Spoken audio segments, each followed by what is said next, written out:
আজ আমরা আমাদের পৃথিবীর এমন এক কোণে ভ্রমণ করতে চলেছি যেখানে আধুনিক সভ্যতার আলো এখনো ঠিকমতো পৌঁছেনি।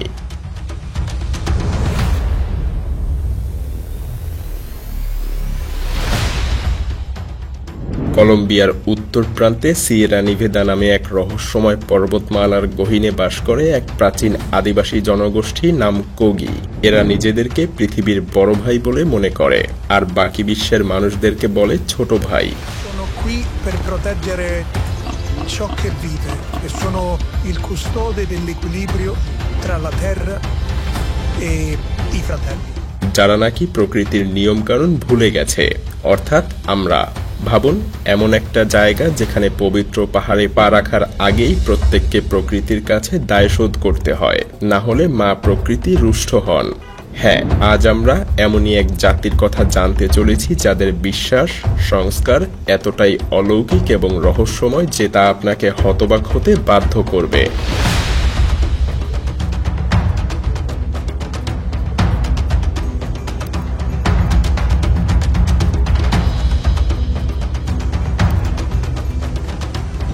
প্রায় ৬ কিলোমিটার উচ্চ সিয়েরা নেভাদা পর্বত বহিরাগতদের কাছে কেবলমাত্র একটা পাহাড় মনে হতে পারে, কিন্তু কোগিদের কাছে এটাই তাদের পৃথিবীর কেন্দ্রবিন্দু, মা পৃথিবীর হৃদয়। কয়েক শতাব্দী ধরে এই দুর্গম এলাকায় তারা একান্ত নিজস্ব এক জগৎ গড়ে তুলেছে।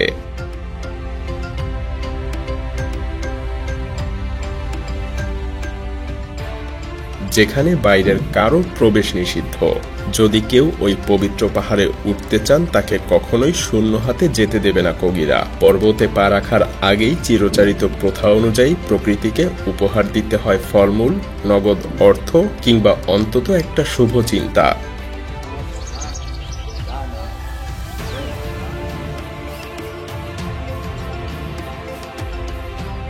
কোগিদের বিশ্বাস, প্রকৃতি থেকে যা নেওয়া হয় তার বদলে কিছু না কিছু ফিরিয়ে দিতে হয়, না হলে প্রকৃতি অসন্তুষ্ট হন।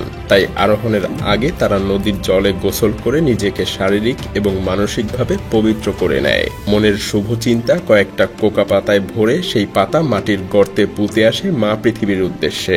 তাদের ধারণা, এতে মা পৃথিবী তুষ্ট হন এবং পথের অশুভ কিছুই তাদের স্পর্শ করতে পারে না। We've come to visit Mother Nature. That is no trivial matter. We must cleanse our bodies and minds, washing away any negative thoughts and emotions by unburdening ourselves of them here spiritually. এভাবেই অরণ্যের গভীরে দেখা মেলে কোগি জনগোষ্ঠীর। তাদের মোট জনসংখ্যা মাত্র 12,000-এর মতো, কিন্তু ইতিহাসের পাতায় তারা এক মহান সভ্যতার উত্তরাধিকারী। শোনা যায় স্প্যানিশদের আগমনের আগে এই পার্বত্য অরণ্যে টাইডোনা নামের প্রায় 5 লক্ষ মানুষের একটা সমৃদ্ধ আদিবাসী জাতি বাস করত। ষোড়শ শতাব্দীতে যুদ্ধ এবং রোগে সেই টাইডোনার সভ্যতা প্রায় নিশ্চিহ্ন হয়ে যায়। যারা বেঁচে ছিলেন তারা পাহাড়ের গহীনে গিয়ে নিজেদেরকে নতুন করে গড়ে তোলেন। সেই বেঁচে থাকা অল্প সংখ্যক মানুষের বংশধররাই আজকের কোগি জাতি। 500 বছর ধরে লুকিয়ে থাকা জনগোষ্ঠীটা তাদের পূর্বপুরুষদের জ্ঞান এবং রীতিনীতি অক্ষুণ্ণ রেখে দিয়েছে সিয়েরা নেভাদার কোলে।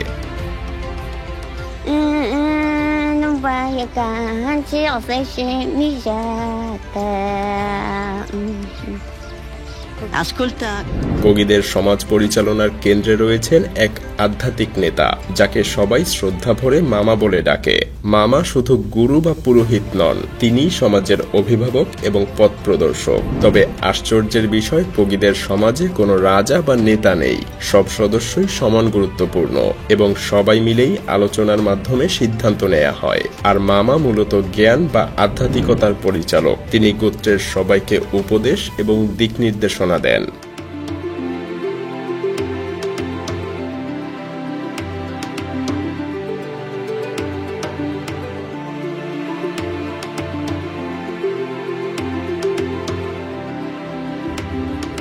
কোনো বড় সমস্যা বা প্রশ্ন দেখা দিলে মামারা তাদের দেবতার সঙ্গে পরামর্শ করতে এক অভিনব পদ্ধতি ব্যবহার করেন। বলা হয় মামারা প্রকৃতির আত্মার সঙ্গে যোগাযোগ স্থাপন করতে পারেন। উদাহরণস্বরূপ একজন মামা একটা পানি ভর্তি পাত্র নিয়ে গভীর ধ্যানে প্রশ্ন করেন। কোগিদের বিশ্বাস, যদি সেই পানিতে আপনা আপনি বুদবুদ উঠতে শুরু করে তবে তা ঈশ্বরের কাছ থেকে হ্যাঁ উত্তর পাওয়ার লক্ষণ, আর যদি পানি স্থির থাকে তবে উত্তর না বলেই তারা ধরে নেন। Sewa looks after our planet Earth, our water, our lagoon, our sea. এমন সাধাসিধে অথচ রহস্যময় উপায়ে কোগিরা দেবতার নির্দেশ গ্রহণ করেন। তাদের মতে সৃষ্টিকর্তা এই পৃথিবী, পানি, পাহাড়, সমুদ্র সবকিছুর দেখভাল করেন এবং বিনিময়ে মানুষের কাছ থেকে সম্মান এবং প্রতিদান আশা করেন। অবশ্য মামা হয়ে ওঠাও এত সহজ না। একটা বিশেষ ধর্মীয় অনুষ্ঠানের মাধ্যমে হাতে গোনা কয়েকজন নবজাতককে বেছে নেওয়া হয়। তারাই বড় হয়ে মামা হওয়ার জন্য প্রস্তুত হয়। এই নির্বাচিত শিশুদেরকে বলা হয় কুইয়েস। তাদের জন্য শুরু হয় কঠোর প্রশিক্ষণ। ছোটবেলা থেকেই কুইয়েসদের সমাজের সাধারণ পরিবেশ থেকে সম্পূর্ণ আলাদা রাখা হয়। অনেক সময় পাহাড়ের কোনো গুহায় বা নির্জন স্থানে বড় করে তোলা হয়। While they are training, Kuivis must live in caves away from the community. They grow up there in total isolation. Gradually, as time passes, the Kuivis absorb all this knowledge into their minds and hearts. ভাবুন, একটা শিশু তার শৈশব কাটাচ্ছে অন্ধকার গুহার ভেতর, আর শেখাচ্ছেন গুরুজনেরা তাকে শুধু আদি জ্ঞান আর ধ্যান।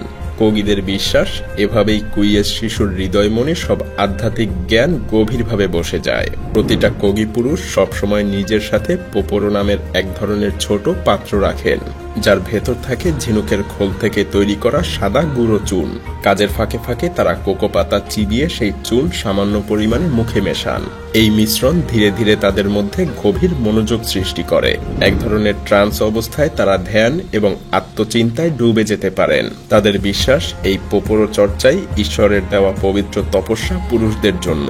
অন্যদিকে কোগি নারীরা তুলা এবং অন্যান্য আঁশ থেকে হাতে হাতে সুন্দর ব্যাগ বোনেন। বাইরে থেকে দেখলে এটাকে স্রেফ হস্তশিল্প বলে মনে হবে, কিন্তু কোগিদের কাছে এই বুননি নারীদের আধ্যাত্মিক কর্তব্য। তাদের ধারণা, এই স্রষ্টাশীল কাজের মাধ্যমেই নারীরা ঈশ্বরের প্রতি নিজেদের নিষ্ঠা এবং শ্রদ্ধা প্রকাশ করে। বলা যায় পুরুষদের পোপোরো এবং নারীদের বুনন, এই দুটোই তাদের কাছে পবিত্র সাধনা।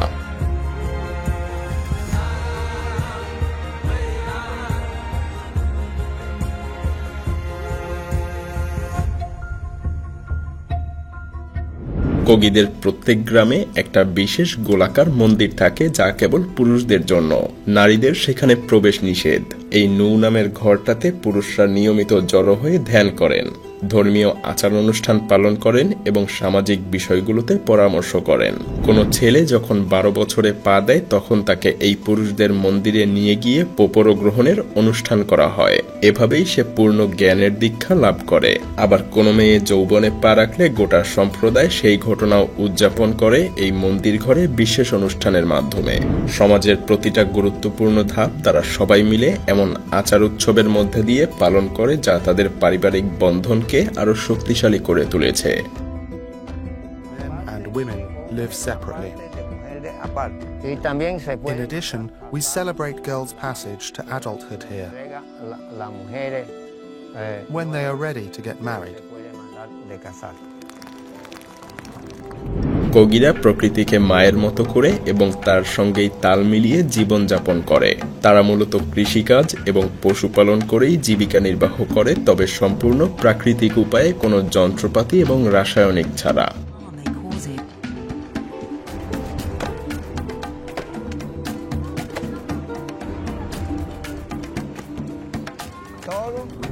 যদি ফসল ভালো হয় তবে তারা মনে করে মা পৃথিবী খুশি হয়েছেন, আর ফলন খারাপ হলে তারা ধরে নেয় প্রকৃতি তাদের উপরে অসন্তুষ্ট। নিজেদেরকে এই ভূমির অভিভাবক মনে করেন কোগিরা। পাহাড়, জঙ্গল, নদী রক্ষা করা যেন তাদের পবিত্র দায়িত্ব। তাই কোনো গাছ কাটতে বা প্রাণী শিকার করতে হলে তারা নীরবে প্রকৃতির কাছে অনুমতি চায় এবং পরে ক্ষমাও প্রার্থনা করে। কোগিরা কিছু স্থানকে একেবারে পবিত্র বলে রেখেছে, যেখানে বাইরের কারো প্রবেশ নিষেধ। তাদের প্রাচীন বিশ্বাস অনুযায়ী সুয়া নামের এক পর্বত দেবীর বাস এমনই এক গুহায়। যদি কেউ সেই স্থান অপবিত্র করে তবে দেবী ভয়ঙ্কর ঝড় এবং ভূমিকম্প ঘটিয়ে রোষ প্রকাশ করেন। Sewa sends messages because its temple has been destroyed, and it conjures up storms and earthquakes to punish humans. It is because of the bad actions of our brothers that the climate is changing. কবিদের মতে মানুষ যতবার প্রকৃতির নিয়ম ভেঙেছে, প্রকৃতি ততবার দুর্যোগ সৃষ্টি করে তার প্রতিশোধ নিয়েছে।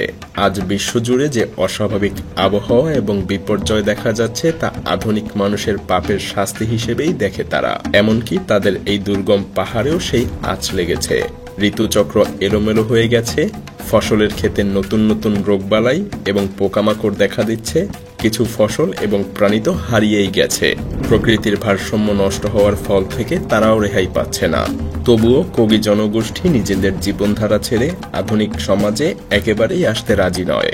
বহুবার সরকার এবং বাইরের লোকজন চেষ্টা করেছে তাদেরকে আধুনিক সুযোগ সুবিধা দিতে, কিন্তু কোগিরা সেই সব প্রস্তাব স্পষ্টভাবে ফিরিয়ে দিয়েছে। তাদের নিজস্ব শাসন ব্যবস্থা এবং রীতিনীতি আছে এবং সেই পরিবেশেই তারা সুখে থাকে। তাদের বিশ্বাস, পূর্বপুরুষদের দেখানো প্রকৃতির সঙ্গে মিলেমিশে বাঁচার জীবনটাই তাদের কাছে শ্রেষ্ঠ। আধুনিক বিশ্ব হয়তো তাদের আদিম বলে অবহেলা করে, কিন্তু প্রকৃতির কোলে তারা যে জ্ঞান এবং শান্তি ধরে রেখেছে তা হয়তো আমরা সভ্য মানুষরাই ভুলে গেছি। আমরা যখন যন্ত্রের মোহে পড়ে ক্রমে প্রকৃতি থেকে বিচ্ছিন্ন হচ্ছি, কোগিরা তখনও বন এবং পাহাড়ের কোলে মা পৃথিবীর সান্নিধ্যে পরম তৃপ্তিতে বাস করছে। তাদের এই রহস্যময় জীবন আমাদের মনে প্রশ্ন তোলে, প্রকৃতির সাথে গভীরভাবে সেই বন্ধন কি আমরা সত্যিই হারিয়ে ফেলেছি? কোগিদের কাছ থেকে আমরা কি শিখতে পারি যে কিভাবে প্রকৃতিকে শ্রদ্ধা করে সত্যিকার শান্তি আর সুস্থতা নিয়ে জীবনযাপন করা যায়?